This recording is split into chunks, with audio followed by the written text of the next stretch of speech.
My name is Esther. Well, that is the name I am called now. My Hebrew name was Hadassah. My story is exciting and romantic, but it is also a story of assassination plots and the deepest convictions. My story started very bleakly. It all took place when my people were in exile. In my account, you will not find the promised land, because I was taken away to another man's land. This is why I changed my name from Hadassah to Esther. We had no home. What would you do if you had no place to call home? How would you feel? My story then gets worse. I had lost both of my parents.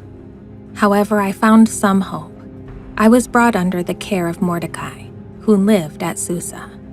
Mordecai was my much older cousin, so he had a lot of experience. He was also a man of God that respected the things of God. Like me, Mordecai was also in exile. Mordecai had been carried into exile from Jerusalem by Nebuchadnezzar, king of Babylon. Mordecai took care of me like a father. Everything changed with a feast, a lavish feast inside King Xerxes' palace.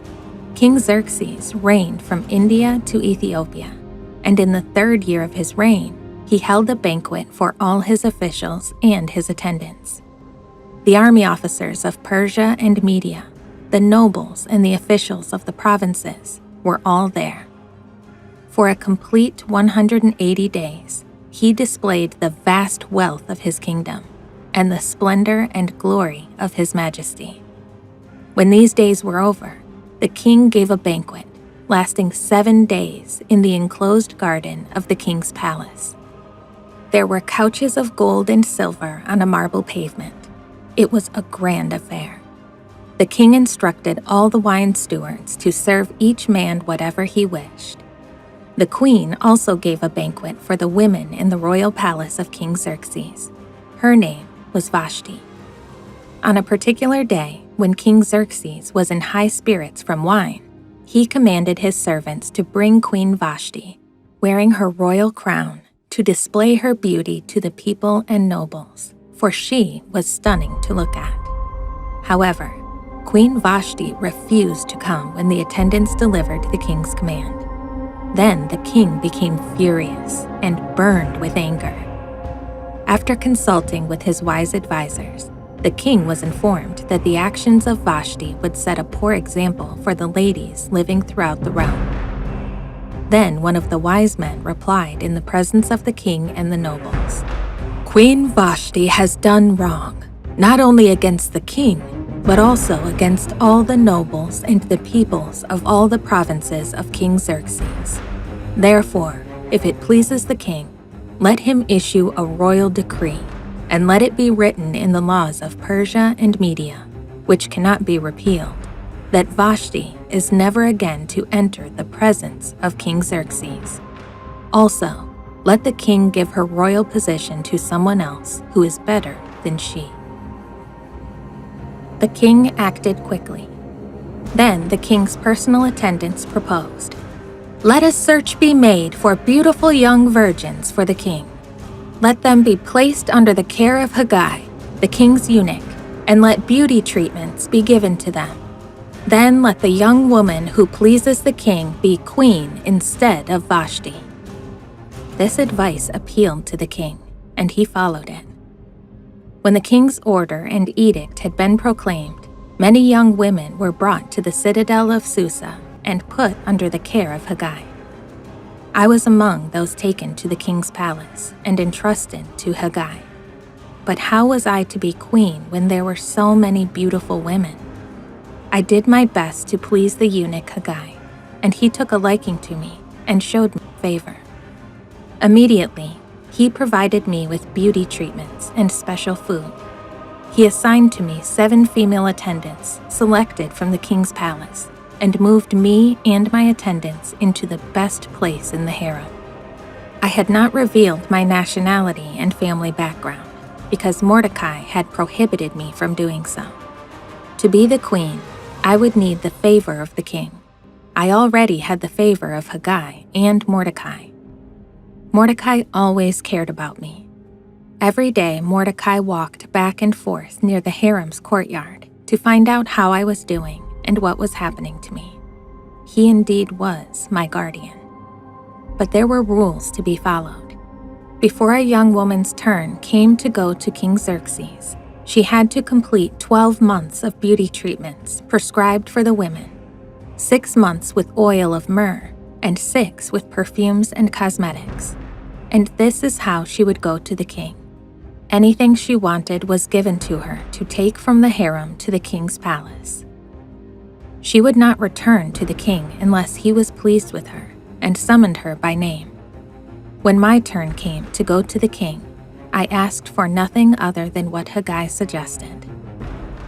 I was taken to King Xerxes, and the king seemed to be attracted to me more than to any other women, and I won his favor and approval more than any of the other girls.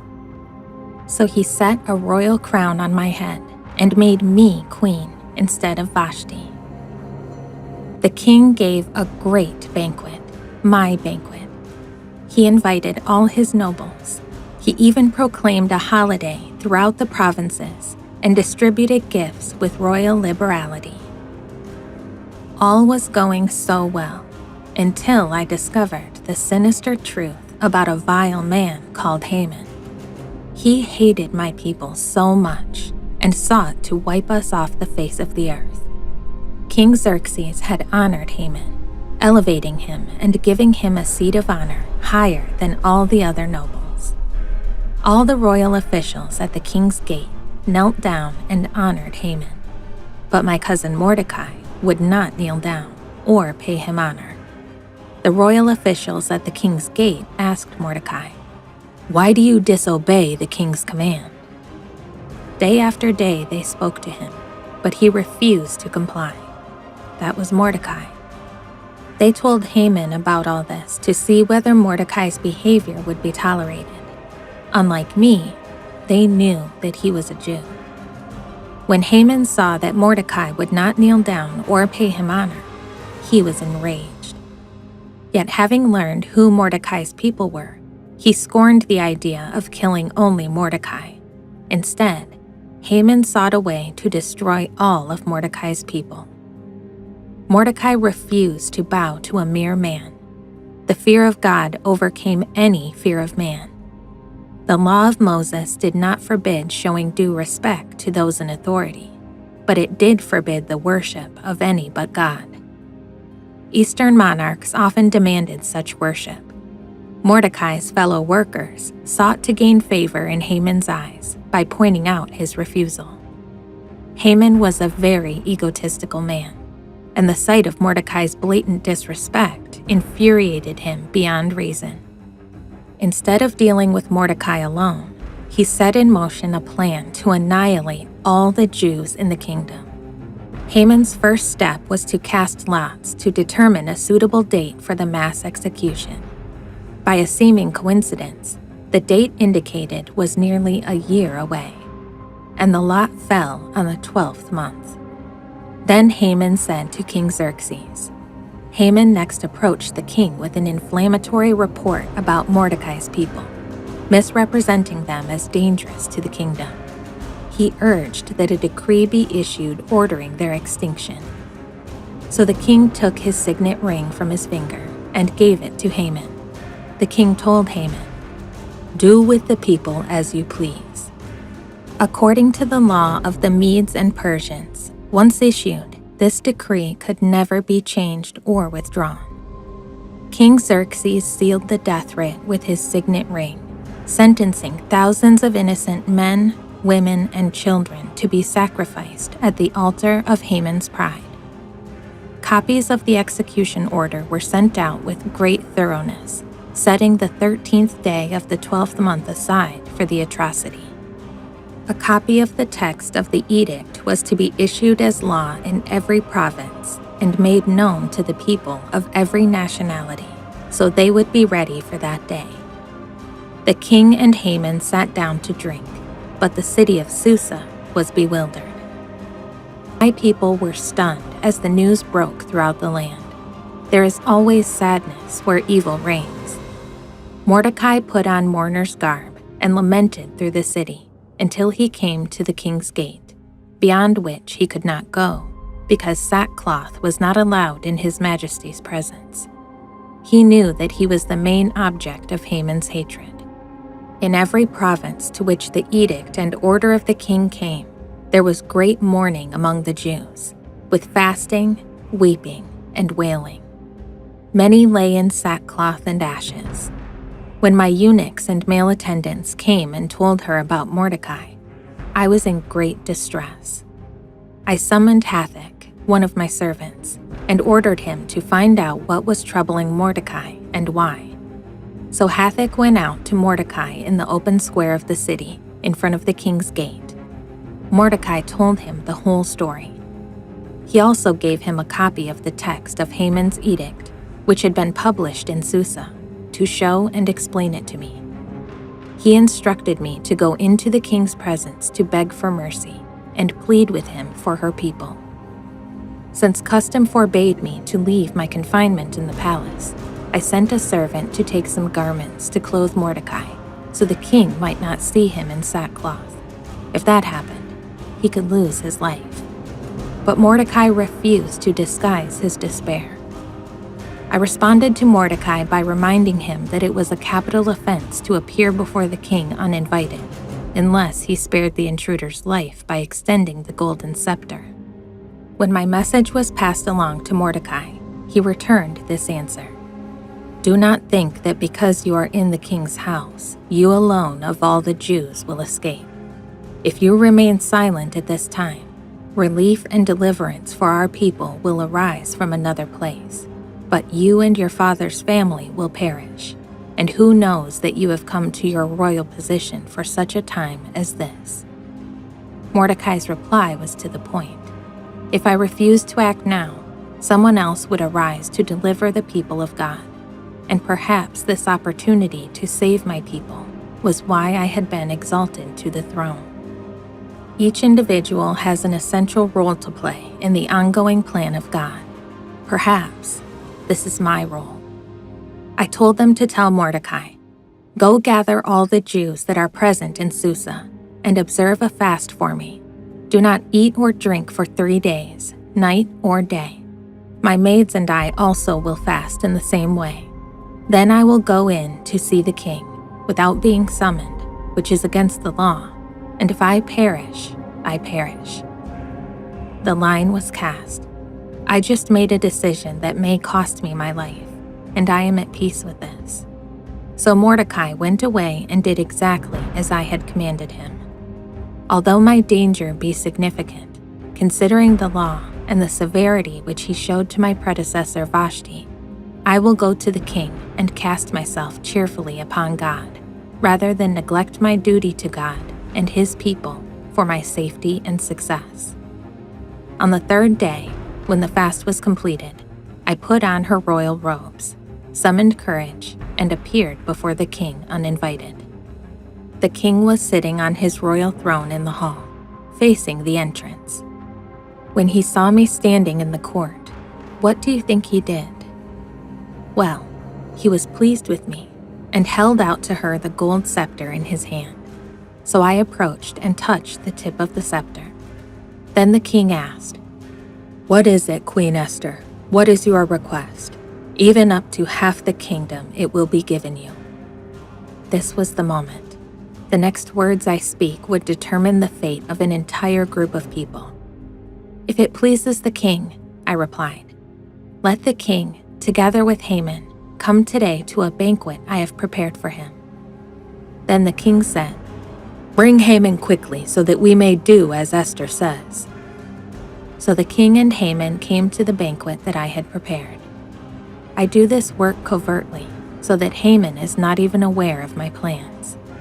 As Haman and the king drank their wine at the banquet, the king said to me, "What is your petition? It shall be granted to you. And what is your request? Even to half of the kingdom it shall be done." Then I replied, "My petition and my request is this. If I have found favor in the sight of the king, and if it pleases the king to grant my petition and to do as I request, May the king and Haman come to the banquet that I will prepare for them. And tomorrow I will do as the king says and express my request." Haman went away that day joyful and in good spirits. He must have felt so special. The queen had invited him to a private event with the king. He just dined with the most important man and woman in the land, and tomorrow he had been invited by the queen together with the king. What could spoil his great mood? Well, I will tell you. It was Mordecai. Naaman saw Mordecai at the king's gate, and Mordecai refused to stand up or even show fear before him. Haman controlled himself and went home. Everything was going better than I could have planned myself. That night, the king could not sleep, so he ordered that the book of records and memorable deeds be brought, and they were read before the king. He found out how my cousin Mordecai had reported that 2 of the king's eunuchs, who were doorkeepers, had planned to attack the king. The king asked, "What honor has been given Mordecai for this?" Then the king's servants who attended him said, "Nothing has been done for him." So the king said, "Who is in the court?" Now Haman had just entered the outer court of the king's palace and came in. The king said, "What is to be done for the man whom the king desires to honor?" Haman definitely did not think the king was referring to Mordecai. Haman said, "For the man whom the king desires to honor, let a royal robe be brought, which the king has worn, and the horse on which the king has ridden, and on whose head a royal crown has been placed. And let the robe and the horse be handed over to one of the king's most noble officials. Let him dress the man whom the king delights to honor in the royal robe, and lead him on horseback through the open square of the city, and proclaim before him, 'This is what shall be done for the man whom the king desires to honor.'" Following this, the king ordered Haman to move quickly and bestow all of these accolades, not on Haman, but on Mordecai. Then the king said, "Quickly take the royal robe and the horse, as you have said, and do this for Mordecai, who is sitting at the king's gate. Leave out nothing of all that you have said." This must have shocked Haman. He just set my uncle up for great success. Now Mordecai was one of the most influential men in the land. So Haman took the royal robe and the horse and dressed Mordecai, and led him on horseback through the open square of the city, proclaiming before him, "This is what shall be done for the man whom the king desires to honor." Then Mordecai returned to the king's gate. But Haman hurried to his own house, mourning and with his head covered in sorrow. He just made Mordecai a man of more excellent status. He had no authority to shove Mordecai around now. After this, the king's attendants arrived and hurriedly brought Haman to the banquet that I had prepared. This was not the best day for Haman. So the king and Haman came to my banquet, and as they were drinking wine on the second day, the king asked again. He said, "Queen Esther, what is your petition? It will be given you. What is your request? Even up to half the kingdom it will be granted." Then I answered, "If I have found favor with you, your majesty, and if it pleases you, grant me my life. This is my petition. And spare my people. This is my request. For I and my people have been sold to be destroyed, killed, and annihilated. If we had merely been sold as male and female slaves, I would have kept quiet, because no such distress would justify disturbing the king." King Xerxes asked me, "Who is he? Where is he? The man who has dared to do such a thing?" I said, "An adversary and enemy. This vile Haman." Look at his face. He was terrified. The king got up in a rage, left his wine, and went out into the palace garden. But Haman stayed behind to beg me for his life. This might have been his biggest mistake. The king returned from the palace garden to the banquet hall. Haman fell on the couch where I was reclining. The king exclaimed, "Will he even molest the queen while she is with me in the house?" As soon as the word left the king's mouth, they covered Haman's face. Then one of the eunuchs attending the king said, "A pole reaching to a height of 50 cubits stands by Haman's house. He had set it up for Mordecai, who spoke up to help the king." Can you imagine that? He was working on a plan to get rid of my cousin. I did not have to say anything, however. The king said, "Impale him on it." So they hanged Haman on the gallows that he had prepared for Mordecai. The king removed his signet ring, which he had taken away from Haman, and gave it to Mordecai. And I put Mordecai in charge of the house of Haman. This was better than a person could orchestrate. Haman was no longer present, but his heinous plot remained. Then I spoke again to the king and fell down at his feet and wept and implored him to avert the evil plot of Haman and his plan which he had devised against the Jews, because the decree to annihilate the Jews was still in effect. Then the king held out the golden scepter to me, so I arose and stood before the king. Then I said, "If it pleases the king, and if I have found favor before him, and the matter is proper in the king's view, and I am pleasing in his sight, let it be written to revoke the letters devised by Haman, which he wrote in order to destroy the Jews who are in all the king's provinces. For how can I endure to see the tragedy that will happen to my people? Or how can I endure to see the destruction of my kindred?" The king permitted Mordecai and me to write another decree counteracting the first one. The king's scribes were called, and Mordecai dictated an edict that gave the Jews the right to protect their lives. With great speed, the new law was carried to the utmost parts of the kingdom on swift royal steeds. How much more should the news of man's redemption from the power of evil be disseminated through Satan's realm with thoroughness and speed?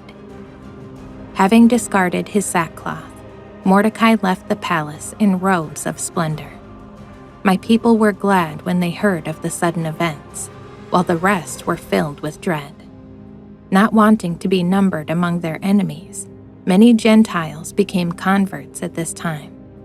In each province and city, whether the king's command and his decree arrived, the Jews celebrated with gladness and joy a feast and a holiday. Even the princes and rulers aided my people because they feared Mordecai, the kingdom's second most powerful man.